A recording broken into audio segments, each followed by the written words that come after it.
The deep dive में आपका स्वागत है।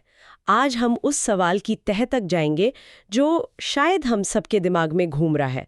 क्या आर्टिफिशियल इंटेलिजेंस यानी एआई वाकई हमारी जगह ले लेगा?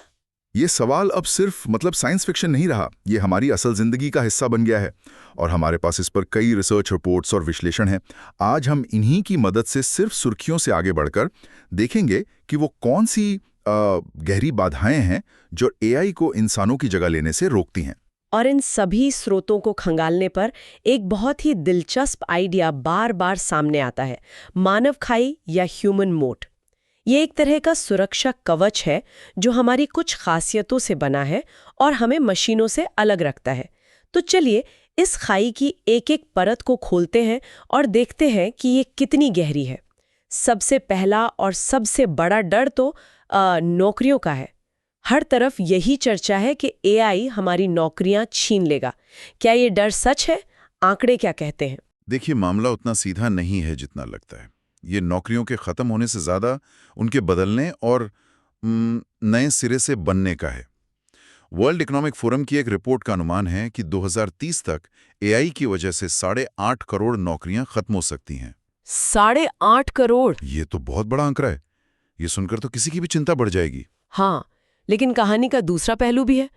उसी रिपोर्ट के मुताबिक इसी दौरान एआई लगभग 9 करोड़ 70 लाख नई नौकरियां पैदा भी करेगा। अच्छा जी, यानी कुल मिलाकर 1 करोड़ 20 लाख नौकरियों की बढ़ोतरी। तो सवाल ये नहीं है कि नौकरियां रहेंगी या नहीं, बल्कि ये है कि किस तरह की नौकरियां जाएंगी और किस तरह की आएंगी। ठीक है, ये समझना जरूरी है।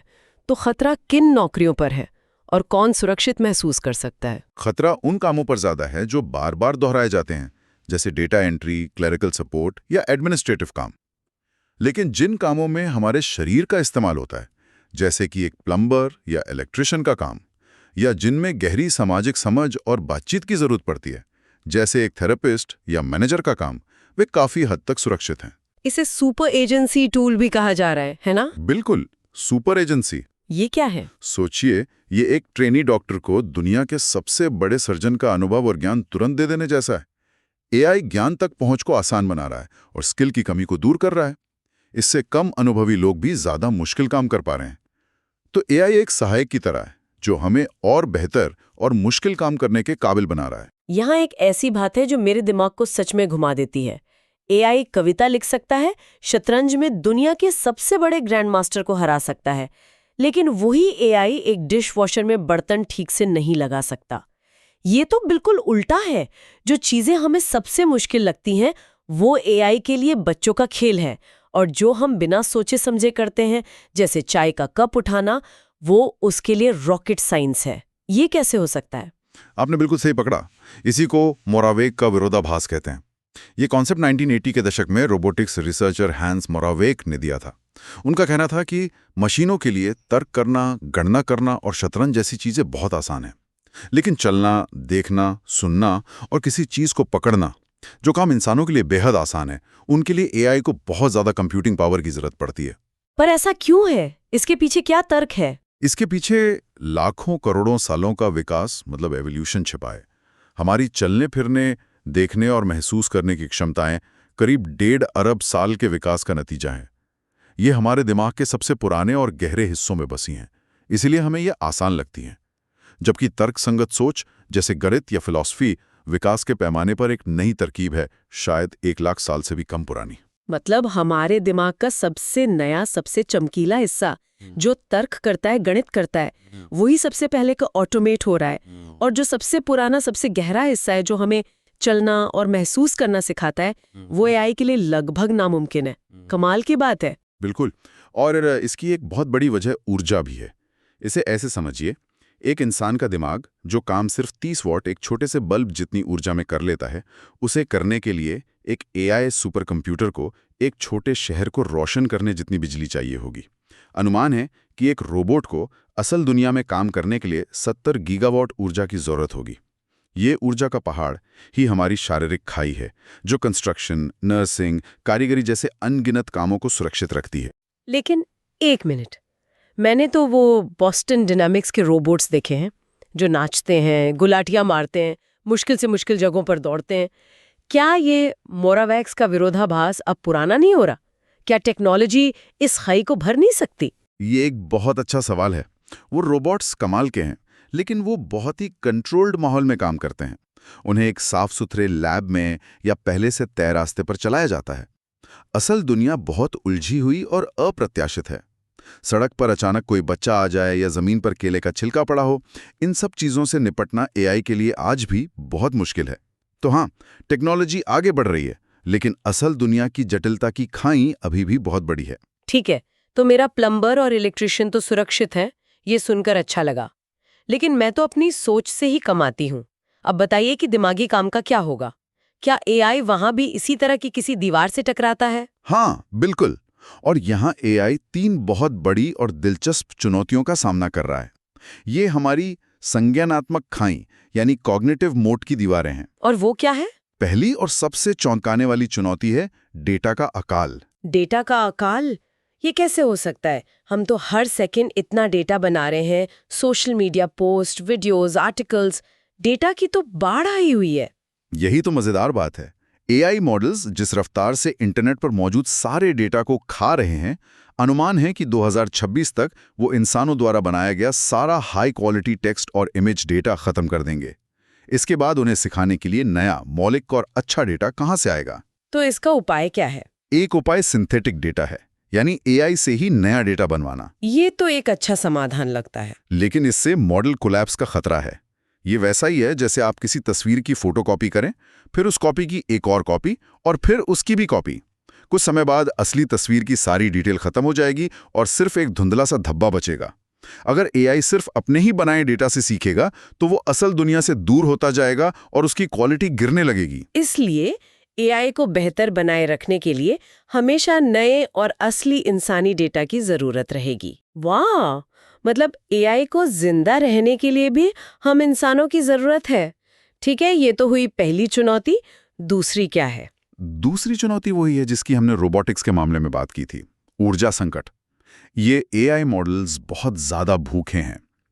अनुमान है कि 2028 तक एआई इंडस्ट्री अमेरिका के 22% घरों के बराबर बिजली इस्तेमाल कर रही होगी। ये तो बहुत ज्यादा है, पर क्या टेक्नोलॉजी इसे और कुशल नहीं बना सकते? बना सकती है और बना भी रही है, लेकिन यहाँ जेवन्स पैराडॉक्स नाम की एक चीज काम करती है। ये कहती है कि जब कोई टेक्नोलॉजी ज्यादा कुशल और सस्ती हो जाती है, तो उसका इस्तेमाल इतना बढ़ जाता है कि कुल ऊर्जा की खपत कम होने की बजाय और बढ़ जाती है। जैसे जैसे एआई सस्ता होगा, हम उसे हर छोटी बड़ी चीज में इस्तेमाल करने लगेंगे और उसकी कुल बिजली की जरूरतें आसमान छू लेंगे। डेटा और ऊर्जा तो इंजीनियरिंग की समस्याएं हैं। शायद हम भविष्य में इन्हें सुलझा लें, लेकिन एक खाई है जो शायद कभी नहीं भरी जा सकती। मैं तीसरी और सबसे गहरी खाई की बात कर रही हूं, और वो है चेतना की खाई। दार्शनिक इसे चेतना की कठिन समस्या कहते हैं। देखिए, एआई के पास इंटेलिजेंस यानी समस्या सुलझाने की क्षमता तो है। वो पैटर्न पहचान सकता है, भाषा समझ सकता है, लेकिन उसके पास चेतना नहीं है, यानी अंदर से किसी चीज को महसूस करने का असली एहसास। वो खुशी, दुख या सहानुभूति का नाटक तो कर सकता है, पर उसे महसूस नहीं कर सकता। इसे फिलोसॉफिकल ज़ॉम्बी भी कहते हैं ना, एक ऐसी चीज जो बाहर से बिल्कुल इंसान जैसी लगती है पर अंदर से खाली है। बिल्कुल, वो हर व्यवहार की नकल कर सकता है, लेकिन अंदर कुछ महसूस नहीं करता। और यही वो खाई है जो उन सभी भूमिकाओं को सुरक्षित रखती है जिनमें सच्ची सहानुभूति, नैतिक जिम्मेदारी और प्रामाणिकता की जरूरत होती है, जैसे डॉक्टर, जज, टीचर या एक अच्छा लीडर। ये सब सुनने में तो बहुत दिलचस्प है, लेकिन असल दुनिया में इसका क्या मतलब है?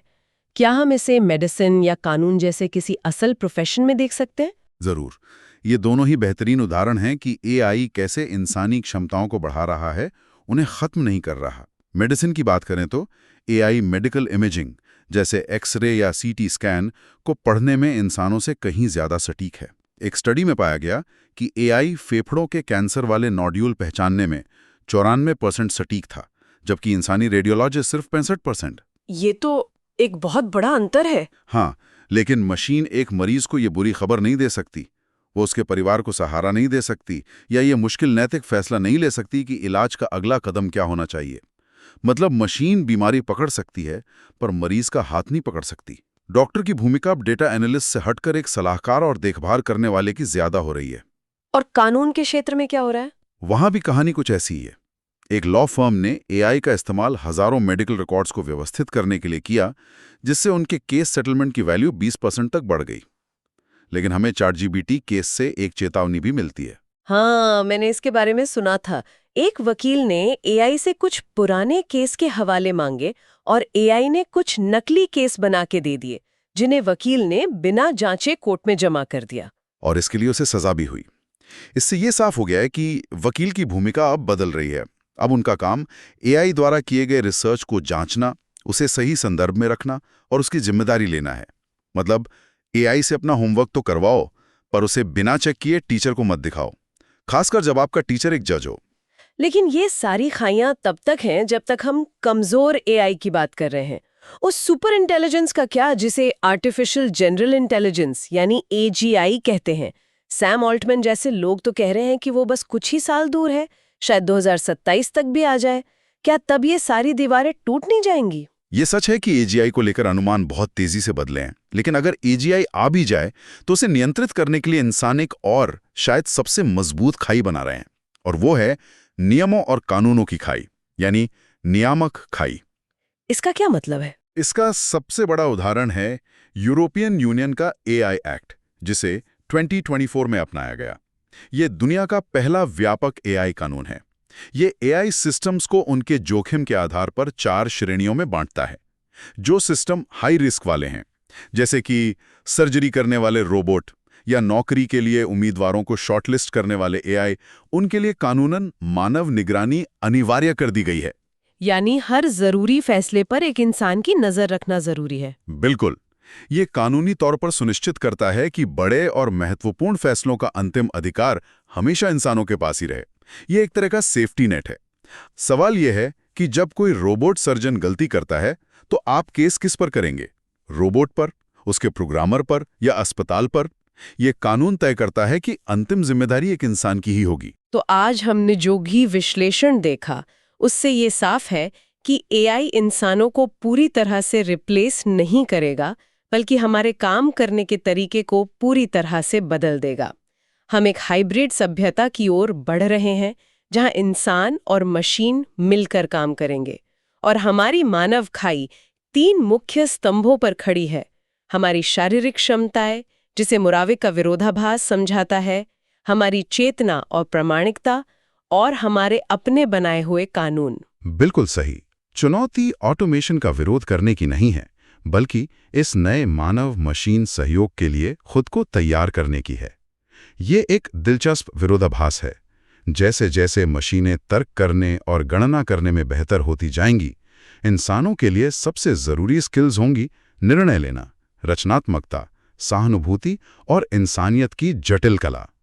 हमें उन चीजों में और बेहतर होना होगा जो हमें मशीन से अलग बनाती हैं। अंत में हम एक सवाल सोचने के लिए छोड़ जाते हैं।